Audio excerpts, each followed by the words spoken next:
Hello students, good morning. आज हम Hindi literature का चैप्टर 8 तीन बुद्धिमान पढ़ेंगे।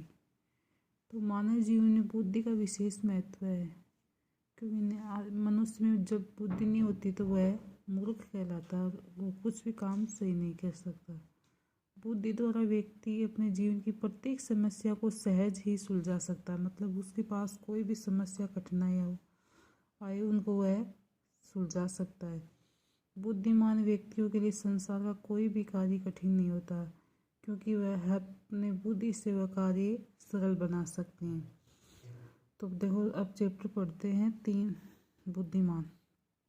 गोपी, हरि और देव रावत भाठा गांव के निवासी हैं। गोपी, हरि और देव, ये तीन हैं। ये रावत भाठा गांव के निवासी हैं, मतलब रहने वाले निवासी। वे काम की तलाश में जयपुर नगर की ओर जा रहे हैं। इस समय वे नगर से थोड़ी ही दूरी पर हैं। गोपी, मित्रों, हम गांव से इतनी दूर आ गए लेकिन अभी तक काम नहीं मिला।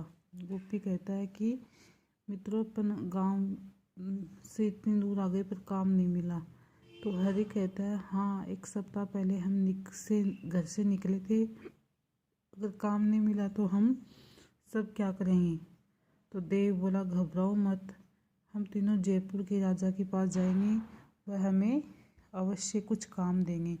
कि आप घबराओ मत, चिंता मत करो कि हमें काम नहीं मिला। अपन जयपुर के राजा के पास जाएंगे, वह हमें कुछ ना कुछ काम ज़रूर देंगे। गोपी, लेकिन राज दरबार तक पहुंचना कोई सरल काम नहीं है।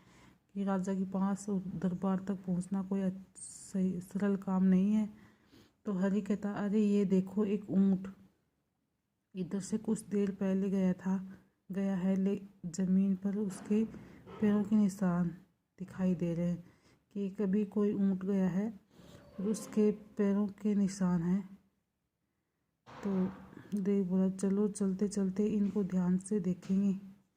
यात्रा में थकावट भी नहीं होगी और थोड़ा मनोरंजन भी होगा।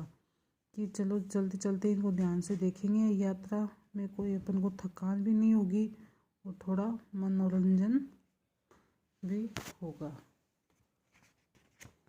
फिर आगे चैप्टर बड़ा है आपका ही। गोपी, पैरों के निशान देखकर इस ऊँट की एक विशेषता मैं बता सकता हूँ। तो हरि, मैं भी इसके विषय में कुछ कह सकता हूँ। देव हंसते हुए, मैं भी तुम दोनों से कुछ कम नहीं हूँ। तो आओ इस पीपल के नीचे बैठकर ऊँट के विषय में बातें करते हैं। तीनों पेड़ के नीचे बैठ जाते हैं और दूर से एक व्यक्ति भागता हुआ आ रहा है। और तीनों पेड़ के नीचे बैठ जाते हैं और एक व्यक्ति, देखो इस चित्र में दिखा रखा है, भागता हुआ आ रहा है। तो आगे है देव। उधर देखो, एक आदमी हमारी ओर आ रहा है, लगता है उसकी कोई मूल्यवान वस्तु खो गई है जिसे वह ढूंढ रहा है। कि इस आदमी की कोई मूल्यवान वस्तु खो गई है और ये उसको वह ढूंढने, कीमती, मूल्यवान क्या होता है, कीमती। गोपी उठकर व्यक्ति को देखते हुए, ये एक धनी व्यापारी है, इसने रेशम के वस्त्र पहन रखे हैं, बेचारा बहुत चिंतित है, चिंता में है। व्यापारी हाँफते हुए, नमस्कार सज्जनों, मेरा एक ऊँट खो गया है, क्या आप लोगों ने उसे कहीं देखा? तो वह उन व्यक्तियों को बोलता, व्यापारी, कि मेरा ऊँट खो गया है, आपने कहीं देखा? तो हरि कहता है, नमस्कार मित्र, क्या आपका ऊँट एक पाँव से लंगड़ा है? तो व्यापारी प्रश्न होकर, हाँ, आप ठीक कह रहे हैं। गोपी, क्या वह दाईं आँख से अंधा है?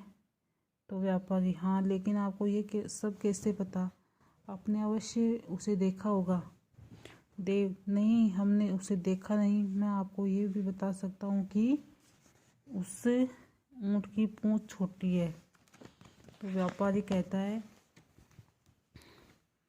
अरे ये भी सच है, ऊँट को देखे बिना आप उसकी सारी विशेषताएं कैसे जान सकते हैं? मुझे विश्वास नहीं होता। आपने मेरा ऊँट किसी व्यापारी को बेच दिया है। मैं जयपुर के राजा से शिकायत करूँगा, वही इस समस्या का हल निकालेगा और आप मेरे साथ चलिए, थैंक यू स्टूडेंट्स। आज के लिए बस इतना ही, और नेक्स्ट डे पढ़ेंगे। आपको इसका पाठ जमाना है।